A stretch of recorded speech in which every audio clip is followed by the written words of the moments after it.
গৌড়বঙ্গ ইউনিভার্সিটির অধীনে যেসব ছাত্রছাত্রীরা 2024-এ বিএ ফার্স্ট সেমিস্টারে বিভিন্ন কলেজে এমডিসি 1 সাবজেক্ট হিসেবে এডুকেশন অ্যান্ড এথিক্স নিয়ে পড়ছো, তোমাদের সেই এমডিসি 1-এর এডুকেশন অ্যান্ড এথিক্সের গুরুত্বপূর্ণ প্রশ্নের সাজেশন নিয়ে থাকছে কিন্তু আজকের এই ভিডিও।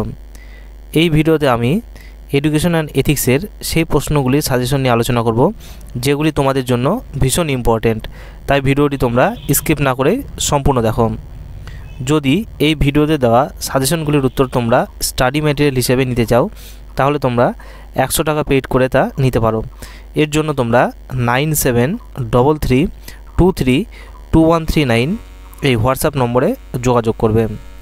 মূল ভিডিও শুরু করার আগে ভিডিওটিতে একটি লাইক, চ্যানেলে নতুন হয়ে থাকলে চ্যানেলটি সাবস্ক্রাইব করে পাশে থাকা বেল আইকন ক্লিক করে দিও পরবর্তী আপডেটগুলো নোটিফিকেশন আকারে পাওয়ার জন্য, কারণ এই চ্যানেলে তুমি কলেজ ও ইউনিভার্সিটি রিলেটেড বিভিন্ন নিউজ ও বিভিন্ন বিষয়ের সাজেশন পেয়ে যাবে। তোমাদের এমডিসি 1 এডুকেশন অ্যান্ড এথিক্সের ফাইনাল রিটেন এক্সামটি হবে মোট 40 নম্বরের মধ্যে, যেখানে বিভাগ কয়ে 5 নম্বরের 6টি প্রশ্নের উত্তর এবং বিভাগ ক্ষয়ে 2 নম্বরের 5টি প্রশ্নের উত্তর তোমায় লিখতে হবে। আর এই প্রশ্নগুলি তোমাদের এডুকেশন অ্যান্ড এথিক্সের সেই 4টি অধ্যায় থেকেই করা হবে কিন্তু। তাহলে চলো দেখে নেওয়া যাক তোমাদের এমডিসি 1 এডুকেশন অ্যান্ড এথিক্সের সাজেশনের পুরো ভিডিওটি। প্রথমেই দেখে নেওয়া যাক 5 নম্বরের কিছু গুরুত্বপূর্ণ প্রশ্ন।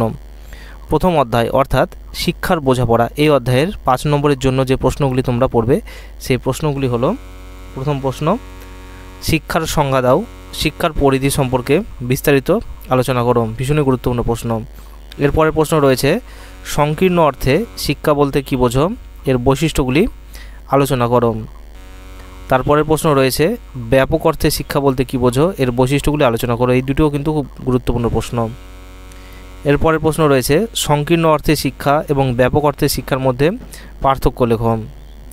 এরপরের প্রশ্ন রয়েছে শিক্ষাক্ষেত্রে মহাত্মা গান্ধীর অবদান আলোচনা করো। তারপরের প্রশ্ন গান্ধীজির বুনিয়াদী শিক্ষা পরিকল্পনার বৈশিষ্ট্যগুলি সম্পর্কে লেখো, ভীষণই গুরুত্বপূর্ণ প্রশ্ন। এরপরের প্রশ্ন রয়েছে শান্তিনিকেতন ও রবীন্দ্রনাথের শিক্ষা ভাবনা বিষয়ে বিস্তারিত আলোচনা করো, এটিও কিন্তু ভীষণ গুরুত্বপূর্ণ প্রশ্ন। এরপরের প্রশ্ন রয়েছে স্বামী বিবেকানন্দের শিক্ষা সংক্রান্ত ধারণাটি আলোচনা করো, অথবা এই প্রশ্নটি অন্য যেভাবে ঘুরে আসতে পারে, স্বামী বিবেকানন্দের মানুষ গড়ার শিক্ষা সংক্রান্ত ধারণাটি ব্যাখ্যা করো।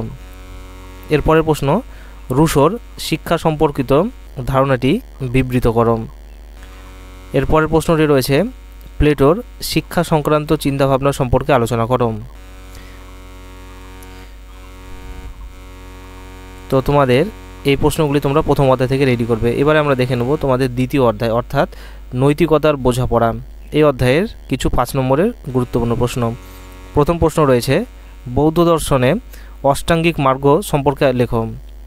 এরপরে প্রশ্ন বুদ্ধদেব প্রচারিত 4টি আর্য সত্য সম্পর্কে লেখো এবং এগুলির মাহাত্ম্য বর্ণনা করো, ভীষণই গুরুত্বপূর্ণ প্রশ্ন।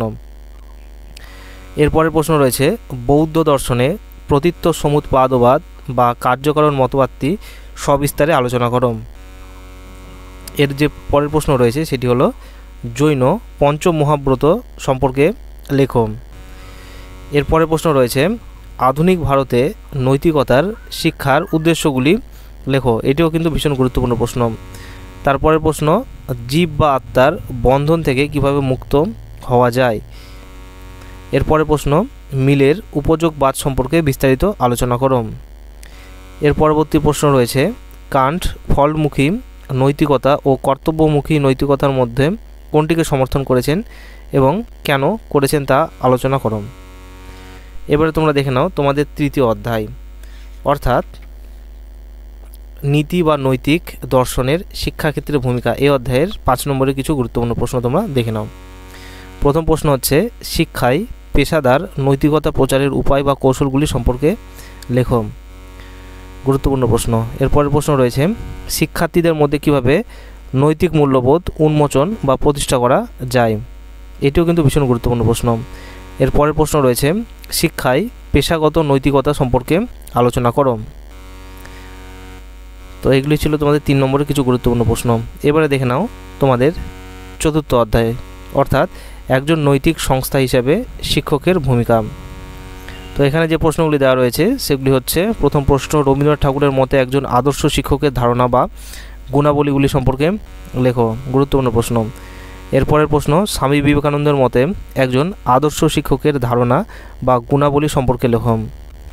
এরপরের প্রশ্ন, ডক্টর সর্বপল্লী রাধাকৃষ্ণনের মতে একজন আদর্শ শিক্ষকের ধারণা বা গুণাবলীগুলি লেখো। এটিও কিন্তু ভীষণ গুরুত্বপূর্ণ প্রশ্ন।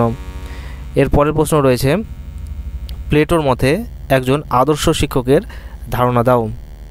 এরপরের প্রশ্ন, ঋষি অরবিন্দের মতে একজন আদর্শ শিক্ষকের ধারণা বা গুণাবলী সম্পর্কে লেখো। তো এগুলি ছিল তোমাদের 4 নম্বর অধ্যায় যে রয়েছে সেই 4 নম্বর অধ্যায়ের গুরুত্বপূর্ণ কিছু প্রশ্ন। এবারে তোমরা দেখে নাও তোমাদের যে পঞ্চম অধ্যায় অর্থাৎ 5 নম্বর যে অধ্যায়টি রয়েছে সেই অধ্যায়টির নাম হচ্ছে তোমাদের নৈতিক মূল্যবোধ বিকাশে প্রতিষ্ঠানের ভূমিকা। এই অধ্যায়ের কিছু গুরুত্বপূর্ণ প্রশ্ন। প্রথম প্রশ্ন হচ্ছে, শিক্ষার্থীদের মধ্যে মূল্যবোধের বিকাশে বিদ্যালয়ের ভূমিকা সম্পর্কে লেখো। ভীষণ গুরুত্বপূর্ণ প্রশ্ন। এরপরের প্রশ্ন রয়েছে, শিক্ষার্থীর মধ্যে নৈতিক বিকাশে পরিবারের ভূমিকা সম্পর্কে লেখো। তারপরে প্রশ্ন রয়েছে, শিক্ষার্থীর মূল্যবোধের বিকাশে একজন শিক্ষক কী ভূমিকা পালন করেন। তো এগুলো কিন্তু তোমাদের 5 নম্বর অধ্যায়ের কিছু গুরুত্বপূর্ণ প্রশ্ন দেওয়া রয়েছে সাজেশনে। এবারে দেখে নাও তোমরা 2 নম্বরের জন্য কোন প্রশ্নগুলি পড়বে। তো প্রথম প্রশ্ন হচ্ছে, অষ্টাঙ্গিক মার্গ কী? বুদ্ধদেব প্রচলিত অষ্টাঙ্গিক মার্গগুলো কী কী? এরপরে প্রশ্ন রয়েছে, ভবচক্র বা দ্বাদশ নিধান বলতে কী বোঝো? তারপরে প্রশ্ন রয়েছে, ত্রিপিটক কাকে বলে? এরপরে প্রশ্ন, বুদ্ধদেব প্রচারিত 4টি আর্য সত্য কী কী? এরপরের প্রশ্ন, দ্বিতীয় আর্য সত্যটি কী? তারপরের প্রশ্ন, চতুর্থ আর্য সত্যটি কী? এরপরের প্রশ্ন রয়েছে, প্রথম আর্য সত্যটি কী? তারপরের প্রশ্ন রয়েছে, নৈতিক শিক্ষা বলতে কী বোঝো? এরপরের প্রশ্ন, পঞ্চ মহাব্রত কাকে বলে? এরপরের প্রশ্ন, বিশ্বভারতী কে কবে প্রতিষ্ঠা করেন? এরপরের প্রশ্ন, রবীন্দ্রনাথের মতে শিক্ষার লক্ষ্য কী?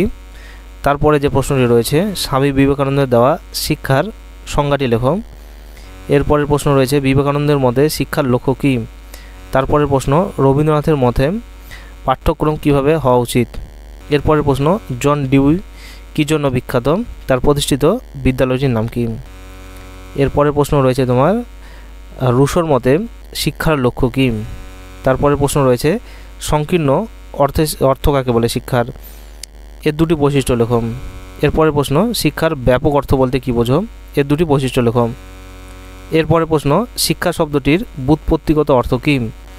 তারপরে প্রশ্ন, ব্যাপক অর্থে শিক্ষাকে টু ওয়ে কমিউনিকেশন বলা হয় কেন? এরপরের প্রশ্ন, শিক্ষার্থীর মধ্যে নৈতিক মূল্যবোধ জাগ্রত করার প্রয়োজনীয়তা সম্পর্কে লেখো। তারপরে প্রশ্ন, কিভাবে একজন শিক্ষার্থীর মধ্যে নৈতিক মূল্যবোধ প্রতিষ্ঠা করা যায়? এরপরের প্রশ্ন, পেশাগত মূল্যবোধ কাকে বলে? তারপরে প্রশ্ন, স্বামী বিবেকানন্দের মতে একজন আদর্শ শিক্ষকের ধারণা দাও। এরপরের প্রশ্ন, রবীন্দ্রনাথ ঠাকুরের মতে আদর্শ শিক্ষক বলতে কী বোঝো? তারপরে প্রশ্ন, ডক্টর সর্বপল্লী রাধাকৃষ্ণনের মতে একজন আদর্শ শিক্ষকের ধারণা দাও। তারপরে প্রশ্ন, শিক্ষার্থীর মূল্যবোধ বিকাশে একজন শিক্ষক কী ভূমিকা পালন করেন? এরপরে প্রশ্ন, শিক্ষার্থীর মূল্যবোধ বিকাশে বিদ্যালয় কী ভূমিকা পালন করে? তারপরের প্রশ্ন, শিশুর মূল্যবোধ বিকাশে পরিবার কী ভূমিকা পালন করে? তো এই প্রশ্নগুলি তোমরা যদি স্টাডি ম্যাটেরিয়াল হিসেবে নিতে চাও তাহলে 100 টাকা পেইড করে তোমরা তা নিতে পারো।